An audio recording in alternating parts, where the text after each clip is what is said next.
takwa kita masih dipertanyakan. Walaupun kita sholatnya ya sholat tahajud tiap malam, ya. Tapi kalau masalah makan riba sama aja. Artinya takwanya tetap belum sempurna. Karena takwa itu bukan pada sholat saja, tapi dalam muamalah pun harus bertakwa, yaitu meninggalkan riba.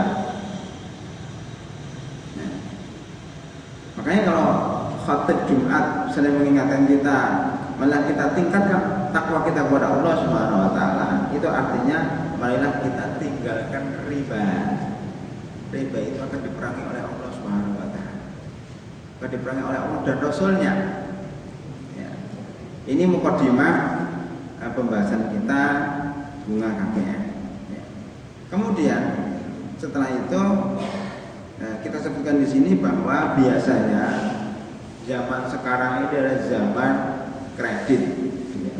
Apa-apa dibeli dengan kredit. Sebenarnya adalah fenomena yang menyedihkan sebenarnya. Kita sekarang dalam keadaan hujan, alhamdulillah sini nggak banjir, tapi cukup lumayan banyak genangan air. Mungkin di tetangga kita, ya, atau daerah-daerah sekitar kita mungkin banjiran. Kalau kita lihat banjir sebabnya apa? Nah, salah satunya karena banyak kredit. Macet sebabnya apa? Salah satunya karena maraknya kredit. Dulu mobil, motor sedikit. Setelah dibuka keran kredit, semuanya beli mobil, semuanya beli motor walaupun utang. Nah ini yang menyebabkan macet ya, adalah banyaknya kredit. Salah satu penyebabnya. Makanya mestinya untuk menghindari macet, salah satunya mestinya ditutup itu pintu kredit, paling tidak dipersulit.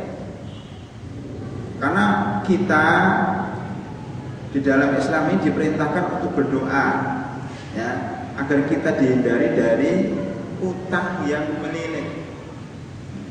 Wa a'udzubika min ghalabatid daini wa qahrir rijal. Ya Allah, saya berlindung kepadamu dari utang yang melilit dan penguasaan seseorang. Penguasaan seseorang karena kita banyak utang kepada dia, maka dia menguasai kita. Ya, semua barang kita diambil, rumah diambil, bahkan kadang-kadang naudzubillah bidzalik istri juga diambil.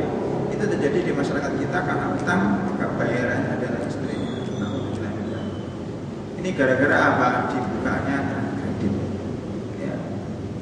Begitu juga rumah-rumah dikreditkan. Ya. Sehingga banyak rumah-rumah yang dibangun di bantaran sungai. Karena mengejar keuntungan developernya ini, ya, sampai harus menyuap kepada pihak yang berwenang, yang mestinya 1 kilo 100 meter itu dari sungai tidak boleh dibangun, malah dibangun. Yang mestinya fasilitas umum untuk penyerapan, ya, hutan lindung di tengah kota dibabat untuk dibangun apartemen. Samping kita kan apartemen tinggi yang dulunya adalah rawa-rawa untuk penyerapan, sekarang jadi apartemen dan jadi perumahan elit di Jakarta. Itu akibat KPR, kredit kepemilikan rumah yang dibuka oleh para pengusaha. Sudah ya mengakibatkan banjir, begitu juga dia akan terjerat dengan riba. Riba ini pokok pangkal kerusakan. Loh kok bisa begitu Ustaz? Kenapa kredit bisa menyebabkan banjir dan macet? Karena kalau orang itu tidak membeli rumah dan tidak membeli kendaraan, kecuali kalau sudah punya uang, saya kira nggak sebanyak ini rumah dan tidak sebanyak ini kendaraan. Kadang-kadang dipaksakan, ya dia nggak punya uang karena kredit, ya sudah dia beli. Karena ini tidak darurat. Darurat itu kalau nggak kita kerjakan kita mati, itu darurat. Kalau nggak kita kerjakan kita akan kepayahan, itu darurat. Makanya selain menimbulkan kemacetan dan banjir, kemudian menjerat kita pada masalah riba, Ketiga, munculnya penyakit-penyakit yang akut, itu akibat tertekan karena setiap bulannya harus mikir pembayaran, ya, stres. Maka muncullah penyakit-penyakit stroke, darah tinggi, jantung, liver. Itu juga salah satu penyebabnya adalah karena stres. Karena dibuktikan bahwa penyakit fisik itu penyebabnya 60% lebih dari penyakit jiwa. Kalau jiwa kita rusak, maka penyakit jasad kita juga ikut rusak. Nah, ini rentetan daripada KPR. Makanya di sini kita bahas tentang kredit kepemilikan rumah. Ya. Jadi seseorang yang tidak mampu membeli rumah secara tunai biasanya membeli rumah secara kredit. Kalau saya ingat Pak ya, setahu saya di desa-desa itu jarang yang beli rumah kredit. Desa itu rumahnya besar-besar, ditinggal banyak orang ya, nggak digunakan. Maka di desa itu banyak hidupnya tenang karena nggak mikir utang. Walaupun nanti dia utang dari sisi lain, setelah masuknya listrik, setelah masuknya modernisasi ke desa, mulailah masalah timbul. Sebelum modernisasi masuk, masalah itu sangat sedikit sekali. Ya. Nah, karena ya, bank ya, mengetahui bahwa dengan kredit ini akan mendapatkan keuntungan yang besar. Maka sekarang susah kita nyari rumah baru cash, itu susah. Beli motor dan mobil cash itu susah. Biasanya penjual mobil dan penjual rumah itu maunya kredit. Saya punya cash Pak, enggak, kita nggak terima cash, kan aneh bin ajaib. Orang dibayar pun enggak maunya kredit. Jadi orang itu dipaksa untuk utang walaupun dia punya uang. Akhirnya yang mestinya uang yang disediakan untuk beli rumah dan mobil itu karena ini kredit dibelikan yang lain. Ini dia utang juga. Nah, biasanya di sini ada kredit, ada gambarannya. Jika harga rumah itu 140 juta, ini saya tulis ketika itu mungkin 2 tahun 3 tahun yang lalu, ketika ada seseorang nelpon ke saya, ini 3 tahun yang lalu Pak ya, tentang kredit rumah. Apalagi sekarang. Dulu ini di daerah ada yang menanyakan beli rumahnya 140 juta, tapi dia nggak punya uang. Maka bank membayar dulu, atau orang itu membayar dulu 60 juta cash kepada bank. Nah, sini kan. Pembayaran ini oleh bank disebut dengan down payment. Jadi istilahnya DP. Kekurangannya sebesar 80 juta, terpaksa dia meminjam ke bank, ditalangin. Jadi namanya dana talangan. Sekarang ada dana talangan gaji, ada dana talangan rumah. Sama-sama haram. Walaupun namanya HJ, tapi kalau namanya dana talangan, saya pinjemin dulu, nanti kamu kembalikan lebih, itu haram. Jadi riba itu sudah masuk dalam seluruh lini kehidupan, bahkan dalam ibadah-ibadah juga sudah masuk riba, termasuk ibadah haji. Kemudian bank ini langsung membayarnya ke developer atau pengembang. Kemudian utang tersebut kalau dibayar ke pihak bank secara berangsur. Cara membayarnya, ya, cara menghitung cicilan adalah dengan cara melihat beberapa besar bunga, suku bunga tiap bulannya berapa. Ya.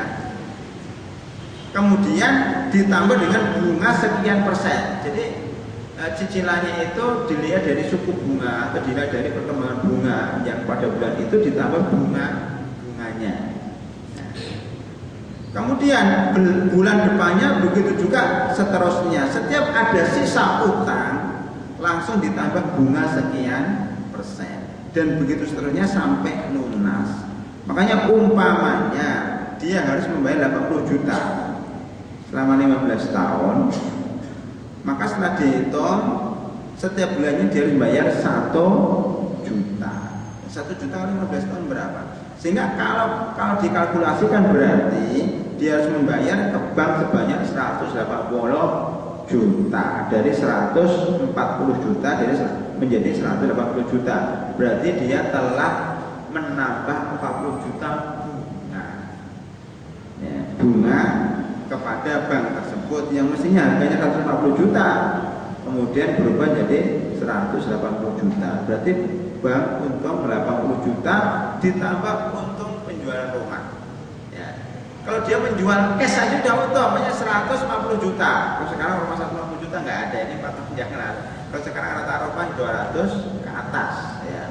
Makanya 250 juta itu sebenarnya bank atau pihak developer sudah untung mungkin 30 juta per 250 juta. Ya. Kalau berapa? Dia bayar untung 25 juta itu udah lumayan, ya. Kadang untung 50 juta. Kalau dia berarti 10% dia untung 250 juta, dia untung 25 juta, itu satu rumah. Belum 2 rumah, belum 3 rumah. Maka karena untungnya sedikit, dia minta untung banyak dengan cara dikreditkan. Ya, jadi 250 juta menjadi 350 juta. Yang mestinya dia cuma untung 25 juta menjadi untung 125 juta. Berlipat-lipat kan keuntungannya walaupun dia harus menunggu karena dikredit.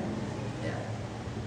Banyak kalangan yang menanyakan apa sih perbedaan antara lembaga konvensional, lembaga keuangan konvensional dan lembaga keuangan konvensional. Saya pernah diundang pengajian gitu, dan kebetulan di rumah seorang dokter barangkali, saya lupa seorang dokter barangkali. Kemudian ya, dia masih belum, itu 2 tahun 3 tahun yang lalu, masih bingung dia apa sih bedanya antara sistem syariah dengan sistem Islam. Toh sama-sama bayar dan sama-sama bunganya ada bunganya. Dia kata sama-sama ada bunganya. Maksudnya dia ingin mengatakan bahwa di dalam sistem syariah, untuk tidak mengatakan bank-bank syariah, itu sistem syariah yang diterapkan di sebagian bank dikatakan bank syariah gitu ya, itu dengan sistem mudharabah bagi hasil ya, atau dengan sistem, jadi pembiayaan di program bank-bank syariah itu atau lembaga syariah itu ada beberapa, satu namanya mudharabah bagi hasil, yang kedua namanya murabahah lil amir bisyira. Yang sering dipakai adalah yang kedua ini. Yang pertama jarang. Yang pertama yang biasanya dipakai adalah bank BNT, bank mal dan tamwil, itu justru malah menerapkan lebih Islami, yaitu menggunakan mudharabah ya, bagi hasil. Makanya jauh lebih cepat perkembangannya. Kalau bank syariah biasanya menggunakan yang kedua, yaitu yang namanya murabahah lil amir bisyira. Gambaran mudharabah itu salah sekilas ya, bahwa kita nasabah menyimpan uang di BNT, kemudian uang itu diputar oleh pihak BNT ya, untuk modal beli tanah, dijual lagi gitu kan. Keuntungannya dibagi 2. Kalau laku makanya nasabah banyak, terus nasabahnya 100, nasabahnya 100 masing-masing ya, atau nasabah 100 itu sehingga uangnya terkumpul 1M taruhlah. Nah, ada tanah di pinggir jalan ya, depan rumah saya itu ada 2 tanah yang nganggur ya, dijual, yang satu 300 meter, yang satu 700 meter pinggir jalan. ONJ-nya sekitar kalau nggak salah harga standarnya 2 juta. Ini sudah 1M lebih. Kalau 2 tanah berarti 1